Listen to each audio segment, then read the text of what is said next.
Hi, hello, and welcome to a very special edition of the pet pairing series. Now, correct me if I'm wrong, but I think this may be the first time that I've had a special guest star on this series, and it's not just any guest star, okay, it is Martina. I know a lot of you have been asking for this specific collab for a very long time, so finally, here we are, we found the time to deliver. So today, Martina and I will each be doing a pet pairing, as the title of this video already suggests, but I know that a lot of people are probably going to be coming from her channel, and her channel has exploded quite a bit in the past year, so chances are some of you will have no idea who I am or what this series is about. So I thought it best to start with a little bit of an introduction of who I am and what this series is about. So hi, hello, my name is Maria, and I'm very much a hobbyist when it comes to my YouTube channel. I do this on the side when I have time, and the whole reason I started my channel many years ago was because I've had this passion, like, you know, if you know, you know, I've had this passion for makeup for a very long time, and probably the same for a lot of you. There are not that many people, if any, in your real life who are as passionate and as nerdy about it as we here are. So I really needed to find kindred souls, and that was really the whole point of starting my channel. And I found so many amazing friends through YouTube over the years, and that's also really the biggest thing that's kept me going through all these years, because YouTube, even as a hobby, does take a lot of time. You gotta film, you gotta think of content that you're going to film, you have to edit, you have to upload, you have to respond to comments, so it is quite a big time investment.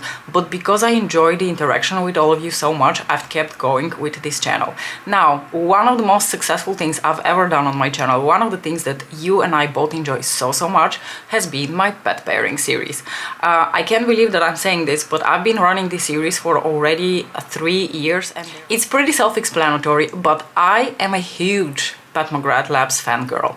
I have been a huge fan of the brand since 2018, when I purchased my first Mothership palette. That was the Mothership 2 Sublime, and since then the love, affection, and probably unhealthy fascination with the brand has just exploded. And one of my favorite things ever to do with these palettes has been combining them and layering the different textures that are present in those palettes, because to me, really, the combinations of the different textures, the mattes, the metallics, the settings with the baked Blitz Astral formulas, has really been the unique factor of the Mothership palettes, and how you can combine them to create all sorts of different duochromes, textures, and just, you know, it's so much fun. So I started this series in the beginning of 2021, sort of thinking that we're going to have a limited run of it, and then at some point I'm going to run out of ideas and you're going to run out of patience with me. But it's been 3 years now, and somehow the inspiration still keeps coming. Honestly, I'm waiting for the day that I'll wake up and I'll think, well, I've done everything that could possibly be done with these palettes. But luckily, that inspiration keeps coming. You guys keep coming back to watch this series. We've really been enjoying it. I sort of do this in a chatty get ready with me style, so I don't just show the eye look, but I do the whole makeup look while we chat about completely random topics. A lot of the times the random topics are centered around films and TV shows, but it could really be anything. Now, I'm extremely honored that Martina has agreed to a guest star in this series, because really the only reason that Martina and I have met was because of our shared love of Pat McGrath Labs. I distinctly remember the first video that I watched from Martina. It was a couple of years ago, and I think she had a video on the Sublime palette, and at the time, and still to this day, the Sublime palette, like I said, is very near and dear to my heart, because it was my very first Mothership. And it also comes from a time when I heard from a lot of people on YouTube how unimpressive, uninspired, and not special the Mothership palettes from Pat McGrath Labs are. So I went to watch her video, and because her title sort of suggested that it could go either way, I went into this video thinking, oh yeah, I'm going to be once again disappointed by someone who doesn't get the Mothership palette.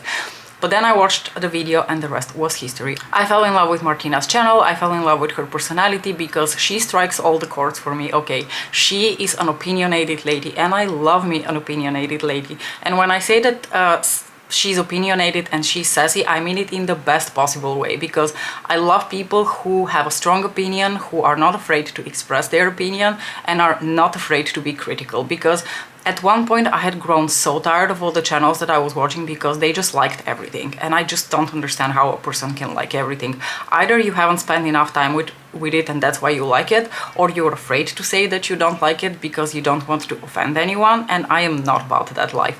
I need to know what a product is, I need to know the details, I need to know why it works, why it wouldn't, and that is one of the biggest reasons that I enjoy Martina's channel so much.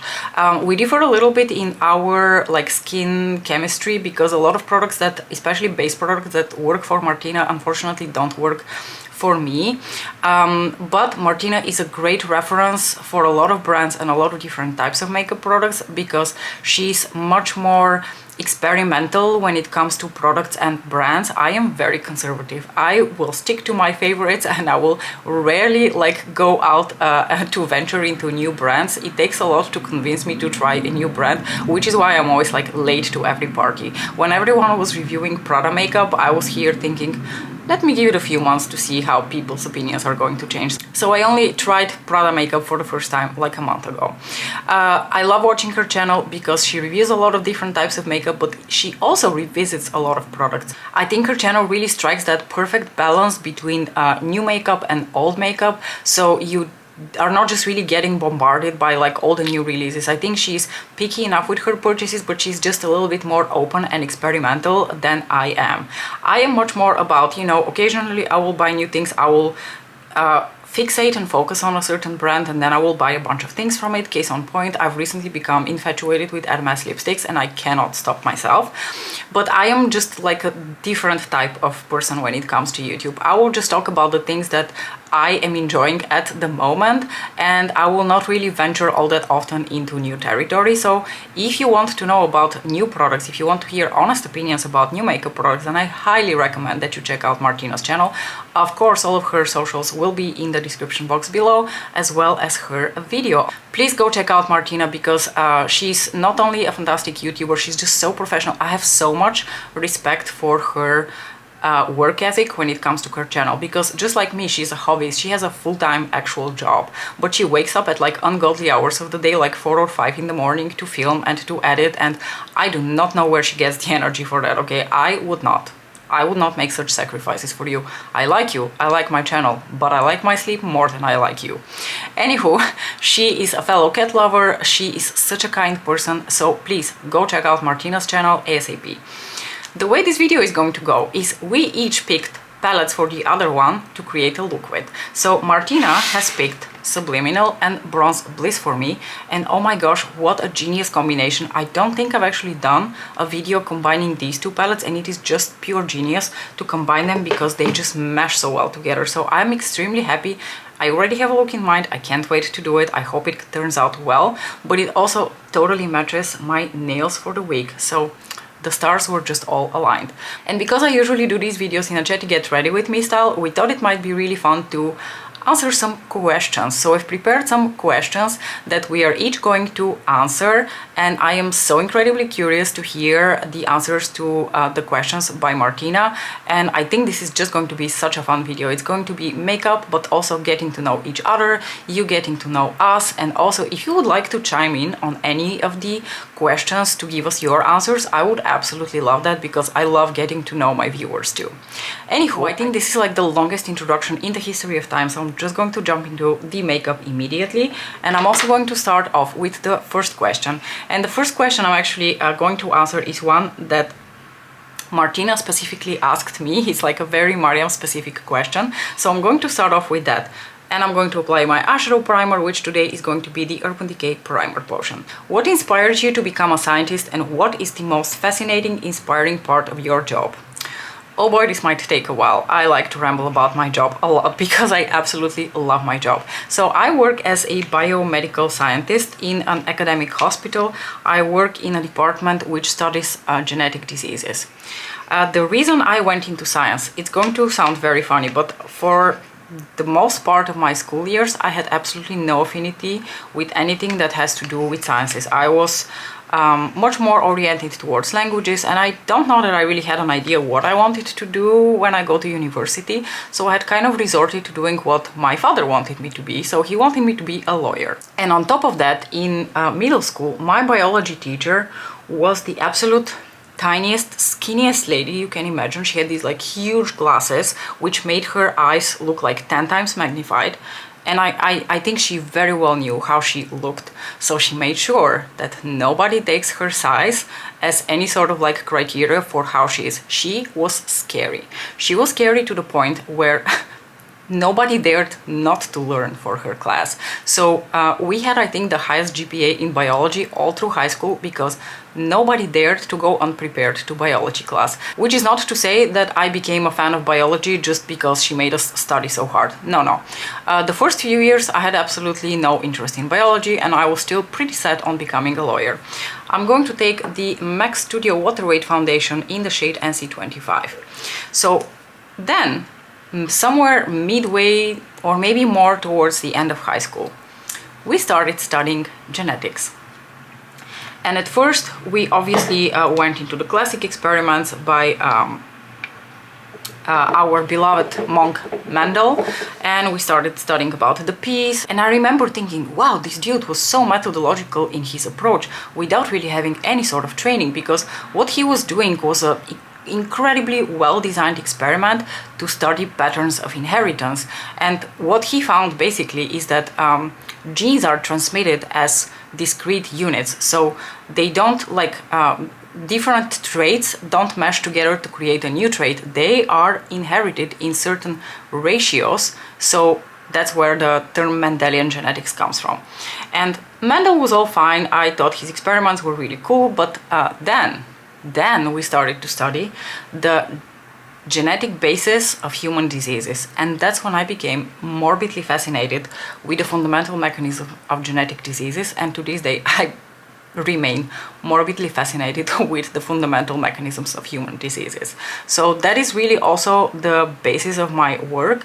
I work in a lab that studies the little antenna of the cell. It is literally the little antenna of the cell, and the dysfunction of the little antenna, which causes a broad spectrum of genetic disorders. I love solving the puzzle of how nature works, and I'm always fascinated by this dichotomy of seeming precision and at the same time wrapped in chaos. Because when you start to study how the protein products of genes, so I'm assuming that maybe you know that or maybe you don't, but genes, which are basically your DNA, are a recipe for how to create proteins.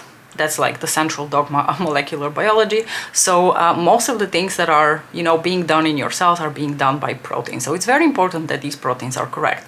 And I think it is just so fascinating sometimes how incredibly precise the function of these proteins is. You all know about enzymes, and you know the lock and the key situation where an enzyme fits perfectly with the substrate to perform its function. So when you study something like this, your seeming, first thought is to assume that nature is an intelligent designer. But then you start to get into the nitty-gritty, and that's really the part that I enjoy the most. You start getting into the little nitty-gritty of biology and nature, and you quickly realize that Mother Nature is not an intelligent designer. She's more of a billions of years of iterations through evolution to get to a point where something sort of kind of works, and then she's like, well, my job here is done. Toodles.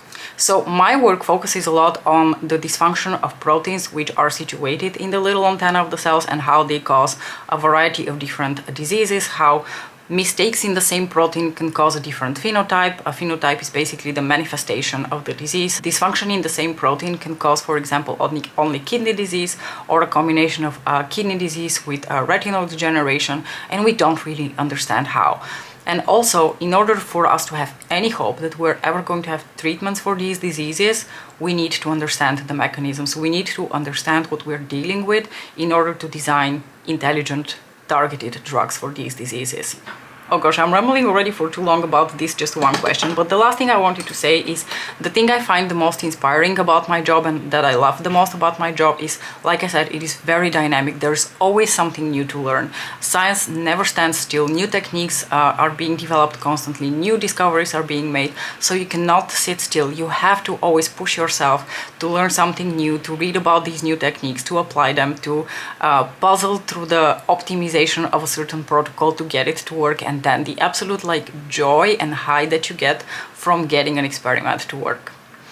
I'm going to close off this question here because I've already rambled about it for long enough. So I'm going to continue to the other questions, and I promise I will try to be as concise as possible. By the way, I'm taking the Skin Correct concealer from Dior in the shade 1, and this is my favorite and really only concealer that I've been using for the past year.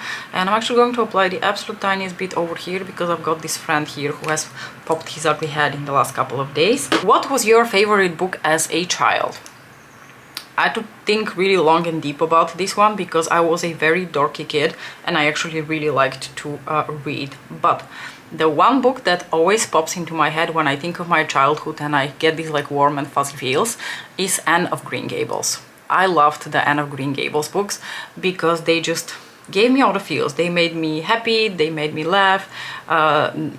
I had to shed tears here and there. It was just so well written, and I absolutely just loved being submerged in the world and mind of Anne. I think Anne of Green Gables is a relatively popular book, so I'm assuming that a lot of you are familiar with it. It was also turned into a show, I think, in the 90s. I want to say it was in the 90s. And I loved the setup of the book on this little like remote island in Canada. I loved, of course, the romance with Gilbert. And I actually had to check. The TV show was not from the 90s. It was actually from the 80s. I absolutely love the TV show. I don't think to this day anyone has made a better like iteration of the TV show of on Anne of Green Gables and preserved the original spirit of the book and the character. Netflix recently made this abomination, Anne with an E, which is supposedly Anne of Green Gables. I watched the first season and I regret to this day that I watched the first season because they took Anne of Green Gables and they stripped it of all the things that made Anne so fun, and they turned it into a completely different story because they thought, let's just give it like this modern, edgy, like dark twist and see where we get. Let me tell you, I think that hardcore fans of Anne of Green Gables did not appreciate what Netflix did with the story. I know you have fantasized about it, I have too. I wrote this question. If you made a mothership, what would it be like? And don't spare any details, we are here for it. Oh boy, this could take a while. I had to dig into the archives. I had to dig into my like old riddle notebook in which I used to write my video ideas, because a couple of years ago I actually filmed a whole video about my perfect mothership. Let me grab the Dior backstage powder in the shade 2 and to quickly powder my face. So I made this video because I had a very good idea what I wanted the palette to look like, and I wanted to use existing eyeshadows in my collection to sort of showcase what my color story would look like. Unfortunately, I got very frustrated when I started editing the video because I came to the conclusion that none of the eyeshadows that I currently owned came even close to what I had in my mind. I had such a like clear vision for the palette and I was so unhappy with the final result in the video that I thought I'm never going to post this video and there's really no point in me just like rambling theoretically about a mothership palette. So I'm actually very happy to share with you what I had thought of a couple of years ago. This is already outdated because it's like at least a year old since I last thought about this. By the way, I'm going to quickly do my brows with the Too Faced Laminating Brow Wax. Fun fact, this is a Martina made me buy it. So I know that the theme of my mothership would be green and taupe, because I've been wanting for Mother to give us interesting greens and I've been longing, and I think we have collectively been longing for her to give us a good neutral taupe palette. So the overarching theme of my mothership would be greens and taupes. And when I originally wrote this out, I basically had a couple of mattes, including a dark green matte. I think that since then Celestial Nirvana was released and there is a beautiful dark green matte eyeshadow in there, which would sort of come close to what I imagined, but I think the eyeshadow that I had in mind was more of like a dark, rich forest green. I would also like to have browns in there, and at the time I had written Statuesque as my perfect like transition brown shade. I think I would still keep Statuesque in there because I think Statuesque is an incredible eyeshadow to carve out your crease. I would have a deeper, cooler brown matte, or maybe not a cooler brown matte, I would have a neutral brown matte. And then for the metallics, I think I am longing for her to give us interesting neutrals. Because the thing is, when Mother wants, she can give us the most incredible neutrals, like interesting, dimensional, sparkly neutrals with fun undertones to them. That is what I want from the satins and metallics that are going to be on the non-Blitz Astral side of the palette. And I would like to also have possibly metallic green eyeshadow in there. Think of something like the Smoked Sessions palette from Melt Cosmetics from a couple of years ago. Some of those like fun poppy greens, I would like that in a metallic, like the old metallic formula, like the Decadence metallic formula from Pat McGrath Labs, in that like corner of mattes and satins and metallics.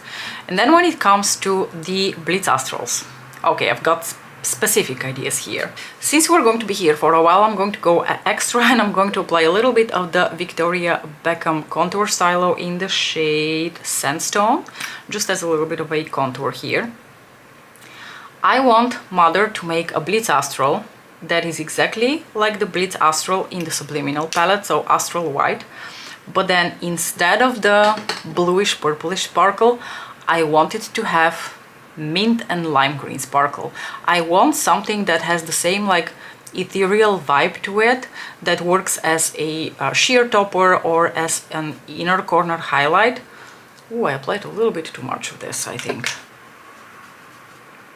I went a little overboard here with my contour, so I'm just going to blend this out real quick. I also want a taupe shade in her VR formula that has a variety of different types of silver and green glitter in it, without the silver overtaking, because that might make it look really icy. But I want just the tiniest bit of silver sparkle, but also a bunch of different types of green sparkles. Can you imagine a taupe with green sparkles? Oh my gosh, I would die. Ooh, the guy with my Lisa Eldridge package is here. Excuse me, I'm going to get that. Ooh, here are the Lisa Eldridge goodies. I'm going to go on a little bit of a tangent here, because if you're anything like me, you're probably dying of curiosity to know what is in here. I panic bought a backup of Kitten Mischief, the luxuriously loosened in Kitten Mischief, because I went on the website to purchase Painterly, because I want to get Painterly for one of my friends as a present. But before we get into that, I'm going to apply my bronzer. I'm going to take my beloved Nude Honey from Pat McGrath Labs. Obviously, we're doing everything as much as possible from Pat McGrath Labs today. So I went on the Lisa Eldridge website a couple of days ago in the hopes that I'm going to get Painterly and maybe some of those new like sculpt liners from Lisa Eldridge, because I wanted to get I have Painterly. I wanted to get Painterly as a present for a friend of mine from work. And then I noticed that, to my horror, a bunch of the lotions on the European website are out of stock. And I thought to myself, if rumor has it right and the luxurious lotions are only coming in the end of the year, and I'm out of Kitten Mischief by the end of the summer, which seems very likely because I've been really going at it again since a couple of weeks, I cannot be without Kitten Mischief. There's just no reality in which I want to exist without Kitten Mischief. So I thought, okay, I'm going to get Painterly, I'm going to panic buy a backup of Kitten Mischief, and I got two of those sculpt liners. So I think we're going to test out one of them today. And I also got another liquid Lurex eyeshadow, because you know how much I've been enjoying my liquid eyeshadows lately. Alright, going back to the questions. Question number 3. Tell me more about your fur babies. Have you always had cats growing up?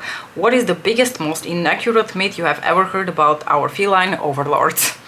So, I did not grow up having cats. I actually grew up with dogs. We had 2 rescue dogs, like little white fluffy doggos that I absolutely loved. And I, for the longest time, didn't really think that I was a cat person. And I think that was sort of like an inherited feeling from my mom, because my mom isn't a cat person. And she's not a cat person because I think she just doesn't understand cats.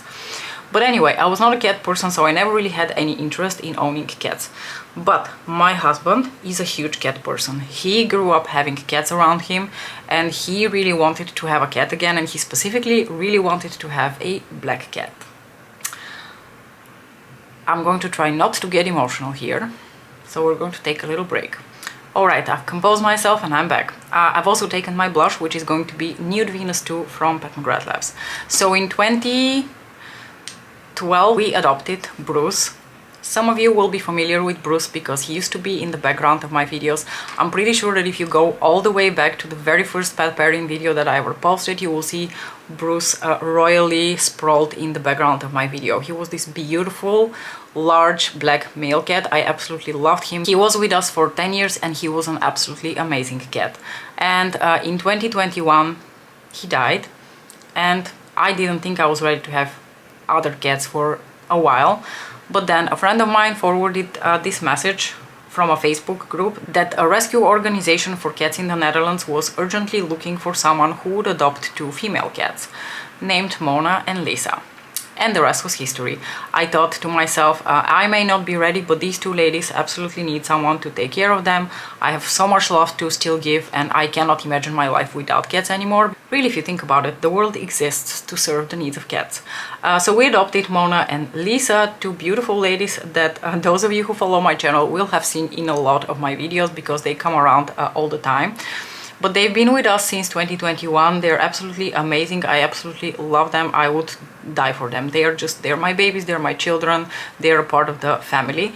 And the biggest myth, and the one that always like drives me absolutely insane, is when people say that cats don't care about their like human companions. We're not their owners, we're their companions. I want to make that very clear. Cats care about you just as much as a dog. They just don't show it in the same way. And if you know cats, if you know how to interpret their signs, if you know how to interpret their body language, you will know that a cat is just as happy to see you when you come home from work or you come back from holiday as a dog is.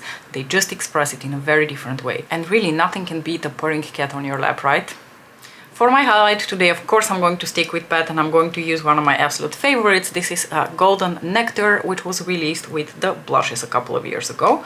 And in the meantime, I'm actually going to read out the next question. Question number, I think, 5. Ooh, that's a good one. If you ever had the chance to meet Pat or Lisa, you can choose which one. What would be your most burning question? Okay. I would love to meet both of them, do not get me wrong, but if I had to choose, I would absolutely die if I could meet Pat McGrath. The chances of me meeting Pat McGrath near around the 0 and below 0, whereas I feel like if I were at the right time at the right place in London, in one of the stores, like one of the pop-up stores or in Selfridges, there is a chance that I could meet Lisa Eldridge. So I'm still holding out hope that someday I am actually going to meet Lisa Eldridge in person, but it's unlikely that I'm ever going to meet Pat McGrath in person. However, if I had to choose, I would choose for Pat. And my most burning question, the one that has been torturing my brain for the past, 5 years is, please Pat, give us all the deeds on the inspiration behind the motherships. I want to know everything that went in Mother Pat's brain before she released the original first trio of Sublime, Subliminal and Subversive.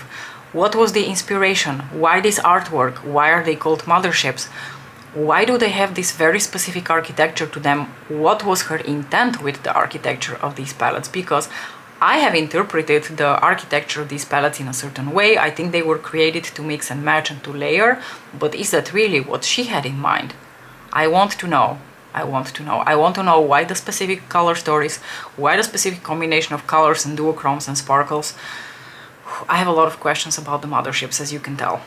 Another little fun fact for you, and another reason why I absolutely adore Martina. Another thing I clearly remember was the first time I saw her do this. Take her sponge and her fixing spray, put the fixing spray on the sponge and apply the fixing spray that way. I've been doing this pretty much since I discovered fixing sprays. I've tried to spray my face and I really don't like it. I just don't feel like I'm applying the right amount. So I've been doing this literally since I can remember buying my first bottle of Fix Plus.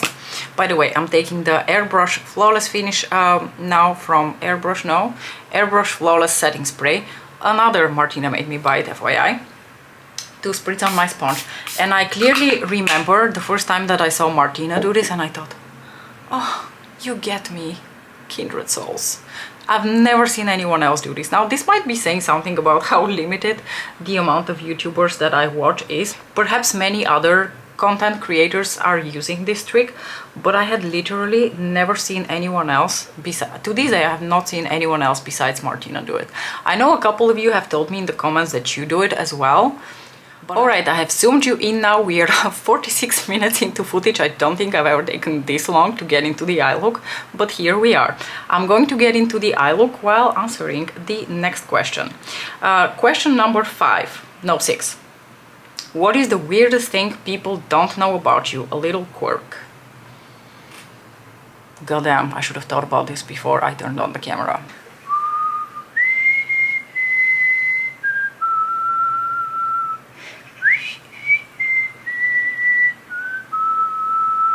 If you want a really quirky one, I think I can whistle really well.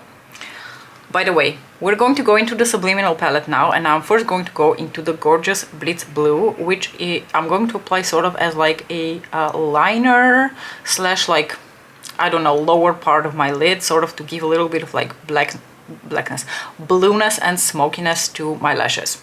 And another one that I think always surprises other people when they meet me is that I don't actually like alcohol. And I don't like to be peer pressured into drinking alcohol. I don't like the taste. I don't know what it is about, you know, my taste buds or whatever. I don't like the taste of alcohol. I've never enjoyed the taste of alcohol. I can like socially drink a glass of red wine or a glass of prosecco with other people, or any sort of a drink that is not like very heavily relying on the alcohol taste. So anything that I drink will mostly taste like juice with a little bit of alcohol taste in it, because I simply dislike the taste. And interestingly enough, my husband is the same way. He's also not someone who drinks alcohol. So what's happened in the past, and I think that's really funny, people would like bring bottles of like red and white wine to our house if they came to visit, and at one point I told people that what happens with these bottles of alcohol is that I use them for cooking. I will like put them in the bolognese pasta, like red wine goes really well with bolognese pasta, or I will cook risotto with the white wine, and people stopped bringing alcohol to our house because they thought it was such a waste that I was using the expensive wines to cook with. Next question. Which subject did you love at school, and which one filled you with horror? By the way, I'm taking a somewhat fluffier brush now, and I'm just really going to smoke that Blitz Blue shade out all over my lids, because I just wanted to serve a little bit as like a smoky base. I absolutely loved languages at school. I've always had an affinity for language. They've always come naturally to me. Whereas at the same time, I have a huge trauma and I am an absolute idiot when it comes to math. I fully believe that my brain just isn't wired to understand math. So to this day, and I have to do some basic math for my job, okay? I need to calculate concentrations and dilutions and percentages and stuff like that. To this day, if you ask me on the spot to do a really simple calculation, the first reaction of my brain would be to fully freeze. Next, I'm going to take just the tiniest bit of this taupe shade over here to apply in my crease and blend it upwards. I should have probably done this as the first step, but I kind of forgot about it. So I've always loved languages. When I was in primary school, I used to love, you know, Bulgarian language and literature. I used to love writing essays, just like any sort of like written form of expression. To this day remains my preference. I think that I am much worse at finding the right words to say, even when it comes to my YouTube channel. Sometimes I get really frustrated with how I can't find the right word, or my vocabulary comes across as quite limited, because I'm just better at expressing myself in written form. I'm quickly going to take this old ass Inglot eyeshadow to apply as my brow bone highlight. When it comes to English and, you know, also Bulgarian language, I just sort of like breezed through them in high school because they've just always like come naturally to me. When it comes to learning a new language, it's difficult, and at first you struggle. At first you need to understand the grammar, the basic rules, learn a bit of vocabulary, but like once it clicks in my brain, it really clicks, and I don't really find it very difficult to learn new languages. So when I came to the Netherlands, one of the first things that I wanted to do was start to learn the Dutch language, and it has taken quite some years for me to feel comfortable to like speak in Dutch. And even to this day, in certain circumstances, I will feel very nervous and I will forget like half of the Dutch that I know, but I feel like I speak Dutch rather fluently. But like I said, at the other side of the spectrum, math has always been, you know, the stuff of my nightmares. Before we go into nightmares though, let's talk about this dreamy eyeshadow over here. This is the shade Lunar Luxury from the Bronze Blitzquint, which I'm going to apply all over my lid. I'm going to try to apply it very, very carefully, just with like a fluffy brush, just take a few flakes. This is a very potent eyeshadow, and I want it sort of as a base. I want to apply a topper over top of that. So I'm just going to grab this and apply it all over my lid, also over top of the blue. Honestly, I have no idea how this is going to turn out. You know, in my head it looks really pretty, but in reality we're going to see. So, going back to math, I don't know whether the trauma comes from, you know, teachers who scared me off, or the fact that nobody explained math to me in a way that my brain would understand, because I fully believe that not everyone understands information presented to them in the same manner. But to this day, I can tell you what I absolutely... Do you remember those like little like tasks? I don't know what these are called in English. Just like, let me give you an example. To this day, hearing something like this, my first reaction is like, ooh. Imagine you have a pool, and the pool is fed by two tubes, and tube 1 has this diameter, tube 2 has this other diameter, and they both start filling with water. How many zebras can you fit in the swimming pool? Or something of the sort, something wild like that. To this day, I am filled with horror when I hear math problems like this, because for the life of me, I do not know how to solve them. Okay, I am an idiot when it comes to math, or at least I think I'm an idiot when it comes to math. The other thing that I'm an idiot with is statistics, which is very unfortunate because I have to understand at least somewhat like basic statistics in order to do my job. So it has taken me a lot of years and a lot of people like cramming things into my head for me to somewhat understand what a normal distribution is. And I am currently reading a book which is called Statistics for Dummies, because I'm a dummy. And then, you know, there were the subjects that I didn't really feel any sort of way about. Geography, chemistry, biology, I always felt like, whatever. And now we're going to get to the most fun part of these pet pairing videos, which is the shadow that I'm going to layer over top of Lunar Luxury to create a little bit of sparkle, like extra sparkle and dimension, because Lunar Luxury is already really sparkly on its own. The first eyeshadow that I'm going to take is my beloved Astral White over here, because I think that's going to give the most beautiful, like purpley, bluey sparkle over top of Lunar Luxury. And I think that's going to look absolutely glorious. But let me read out the next question. It's the last but one question. If you could pick any fashion designer to dress you for an event, who would you choose? You can even pick clothes and shoes separately. Okay, I've thought about this one too. Now, the first thing I want to say is I don't know the first thing when it comes to fashion. I don't know anything about fashion houses, about brands, about trends, about fabrics, about patterns on fabrics. I don't know anything. What I'm going about here is just like seeing a picture of something and whether the picture of that something speaks to my personal aesthetic. So going off of that, whenever I've seen, you know, celebrities dressed for events in the past couple of years and I've swooned at their dresses, they've always turned out to be, or like 80% of the time they've turned out to be made by Oscar de la Renta. By the way, the fun layering isn't going to stop here. I'm going to take just like a few tiny flecks of VR Violet over here, but like really a few, because I don't want that violet undertone to overtake too much from the look. I just want like a hint of it. So I'm going to apply a few flakes of that over top of Astral White and Lunar Luxury. So if I could pick any designer to dress me, it would most likely be Oscar de la Renta. And when it comes to shoes, there's really no question there. It would be Manolo Blahnik, because deep down I'm a Carrie Bradshaw and I want to run around New York in my Hanizis. I'm going to give everything a nice little blend through the crease, just so all the different eyeshadows mesh together really well in the crease. And then I'm going to apply an inner corner highlight. And I think for inner corner highlight, I'm actually going to go back into the Bronze Blitzquint. I'm going to clean off my pencil brush on which I have Blitz Blue, hopefully remove most of that before I go into the champagne shade over here and apply that as an inner corner highlight. This is a gorgeous eyeshadow, so much impact, such a beautiful texture, such beautiful shine.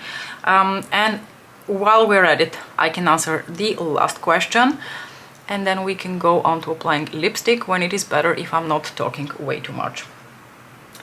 Let's talk food. What food can you never say no to even when you're deathly sick? That's another one that I instantly know the answer to, and that is fries. If I could be like made of 60% water and 40% fries, I would. I could eat French fries every freaking day of my life, and I don't think I would get tired of it.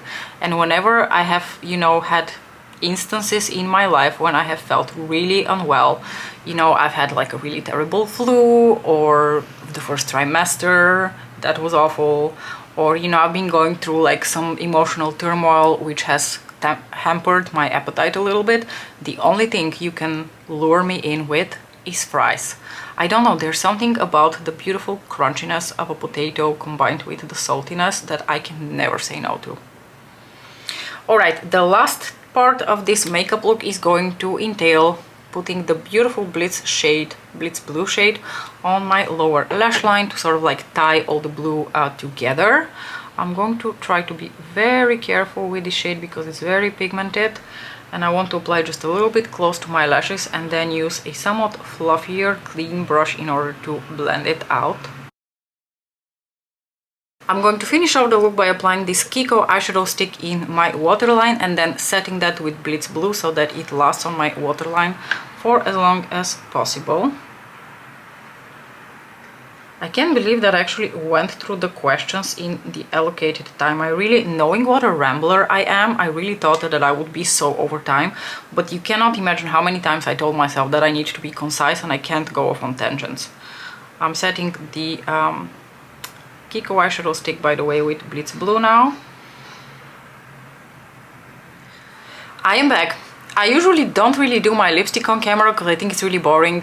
Unless I'm doing like a lip focused video, I don't really apply my lipstick on camera. But since I have the two new sculpt pencils from Eldridge, I thought it might be fun to possibly use one of them with the lipstick that I have chosen, which is also a lipstick that you haven't seen before because it is one of the 3 new Hermes lipsticks that I picked up from someone on Vinted recently, and it is this shade over here, housed in this absolutely stunning packaging. This is the shade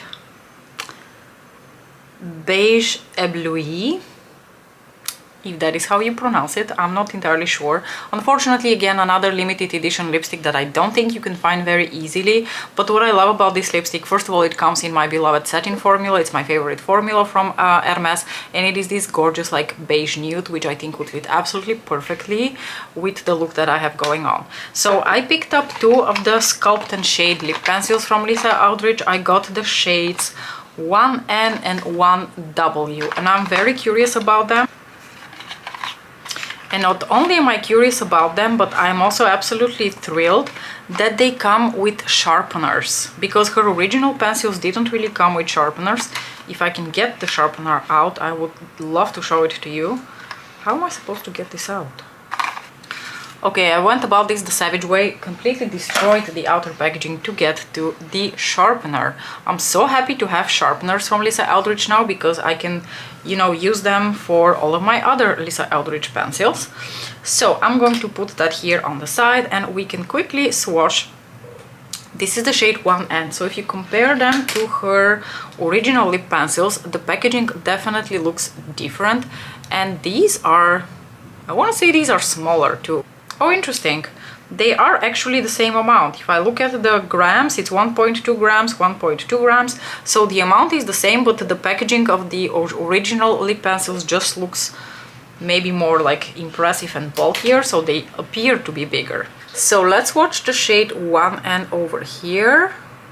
Oh, it feels just as soft as her original pencils, and it is actually a really beautiful neutral shade. I was actually really looking forward to having a shade like this, because the most neutral shade that I have from the lip liner collection from Eldridge is Muse, and Muse is still very peachy and very warm for a lot of the lipsticks that I have, including this one from Hermes. I really wanted something that is truly neutral in tone. I believe we've been joined by one of the ladies. There's a little Mona for you. Hey Mona! Let us also quickly swatch the shade 1W, which I'm assuming would be a little bit more similar to Muse, but then warmer. Okay, so these actually look quite similar, but I think so beautifully obvious that 1N is neutral and 1W is just warmer. And I'm very curious how 1W actually compares to Muse. I've used Muse quite a lot, so I'm very curious. Oh, okay. Oh, you can also see how much more intense the original lip pencils are compared to the Shade and Sculpt. The Shade and Sculpt are just really so much softer. How interesting. Another thing that I've seen other people point out is that the original pencils are much more like smudge proof, in the sense that if you like give it a few minutes to set and then you rub your finger, you're going to see much less smudging from these compared to the Shade and Sculpt. The Shade and Sculpt are a little bit softer, which is slightly concerning because I have very like bleedy lip lines. But at the same time, Lisa was advertising these as like bleeding proof, so I really hope that that is the case. I'm clearly going to choose 1N today because I think that fits the Hermes lipstick just perfectly.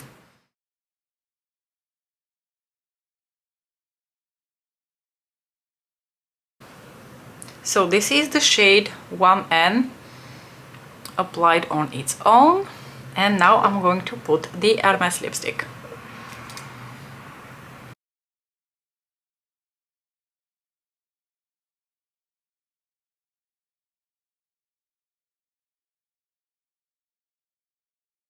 Isn't that just a match made in heaven? Oh, it's so nice when things just work out.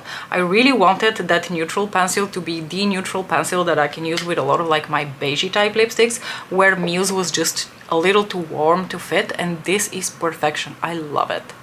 I mean, it's lip pencils. One can't really get overly excited about lip pencils, but I truly love the tone of that 1N shade, and I hope that the 1W is going to be just as gorgeous. I'm sure it will be. One thing that I'm forgetting, something that we really enjoy doing on my channel is sparkle moment. So let me zoom you in for that. I've got a rather intense amount of sunlight coming into my room right now, so I don't know whether you can really tell much from the artificial lighting, but I absolutely love to show my Pat McGrath looks under artificial light, any looks under artificial lighting, because I think you can see the dimensionality of the sparkles so much better. I hope that you enjoyed this extremely long, very rambly but super fun collab video with Martina. You have no idea how much I'm looking forward to seeing the makeup look that she creates with the palettes that I chose for her. And I also cannot wait to hear her answers. Do let me know what you thought about this look. I would love to hear the answers to some of these questions coming from you, because I think it would be so much fun to get to know each other that way. Just to remind you, Martina's video as well as all of her socials will be linked in the description box below, so do not forget to check out my friend, because she is gorgeous, stunning, smart and so talented, and I absolutely love her YouTube channel, and I hope that she's going to grow even further in the years to come. As usual, thank you so much for watching, and I will see you in the next one. Bye!